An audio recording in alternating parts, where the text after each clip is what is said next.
Okay, so I'm going to break down this circular arm swing of one of the best players in the world. You probably recognize this guy, plays on the Swedish team, David Oman. If you don't know him, you should know him. He is one of the best players in the world and one of the most exciting to watch. Him and his partner, Helvig, are just insane. They're really fun to watch. Okay, so let's watch his breakdown. Now, camera's moving, so it's a little bit different, but you'll get the gist of it, okay? So when he jumps, right?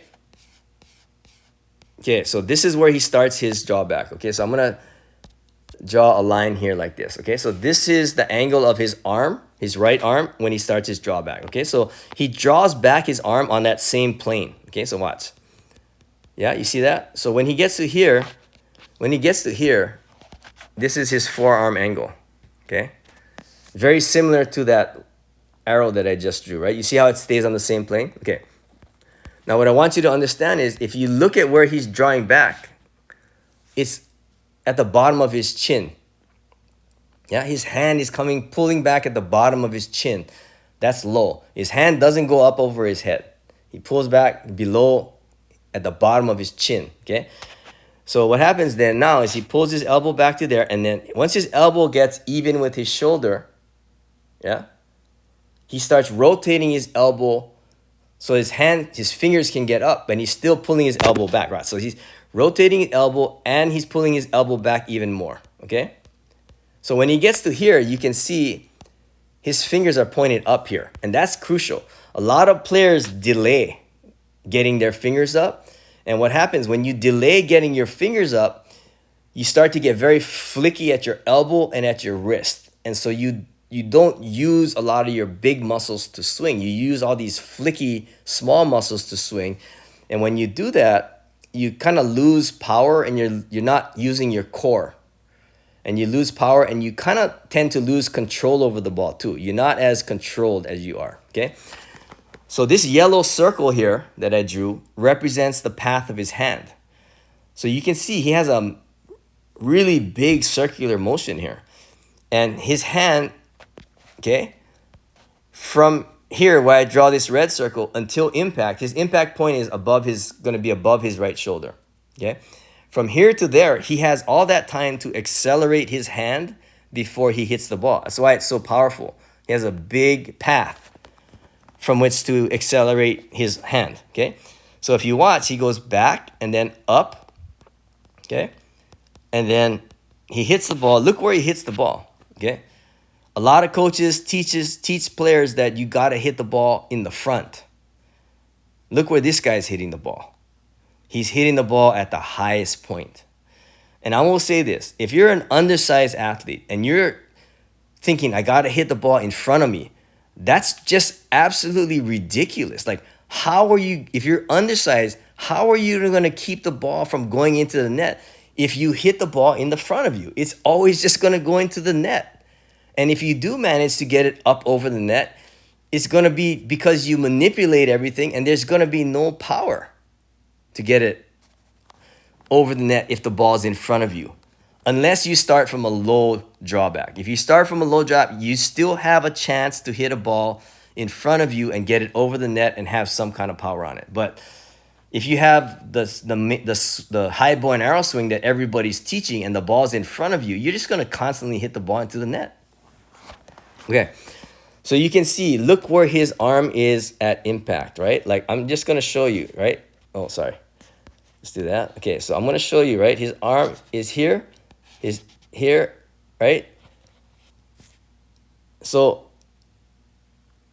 that's kind of eye-opening, right? Based on what you've been taught your whole life, that's very eye-opening that he doesn't hit the ball in front of him. Yeah, because he's smart enough to understand that he wants to hit the ball at the highest point, and the highest point is right above his right shoulder when his right arm is fully extended. Okay? All right. And then from there, he drives, and I want you to look at his hand now, okay? So I'm going to erase this circular thing because I want to see something, right? First, let's talk about his elbow drive, okay? So if you look at it here, right? His arm is almost straight here, okay? When he gets to here, his forearm is here, and his upper arm is there, and his elbow bends only that much. That's not a lot of elbow drive. Like you'll never see him with like 90 degrees of elbow drive. Okay? Never. And if you look at here, same thing, right? Not a lot of elbow drive. Look at the bend in his elbow. Very little. Okay? What I want you to notice though is look at his hand. His hand is that way. His hand is like forward leaning the whole time. Okay? Watch down here.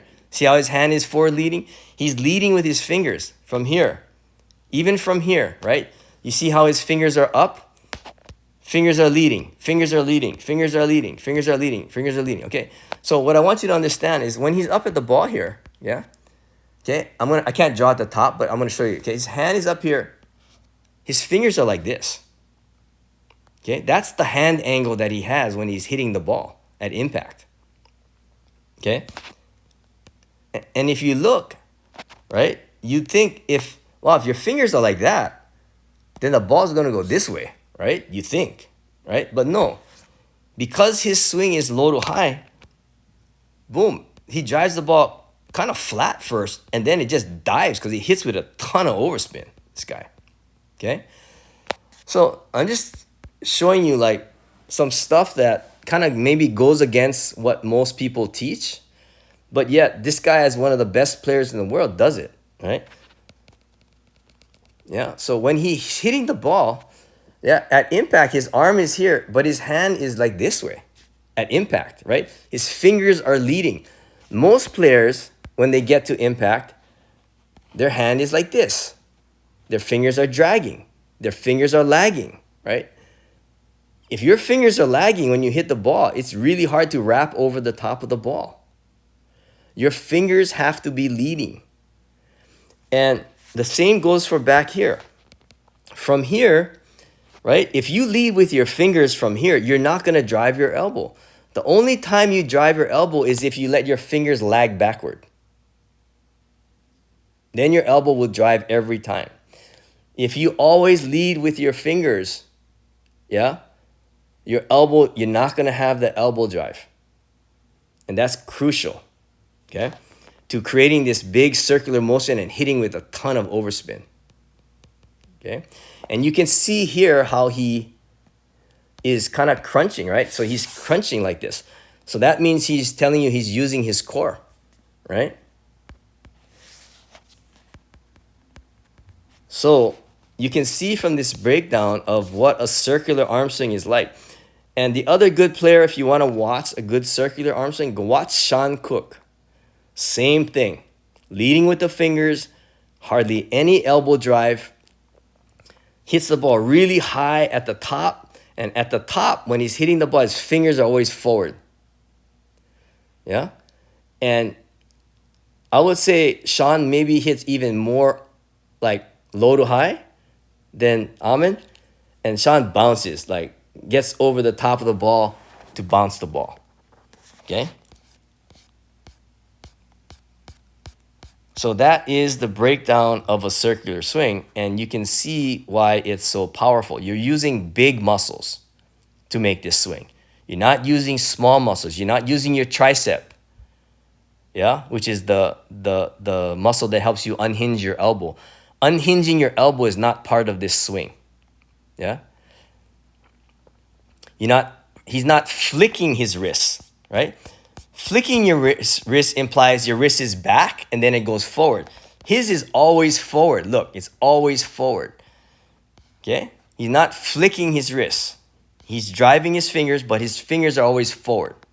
Okay? So those are the things that you should think about if you want to try to switch to a low to high attack and more of a circular attack on the ball.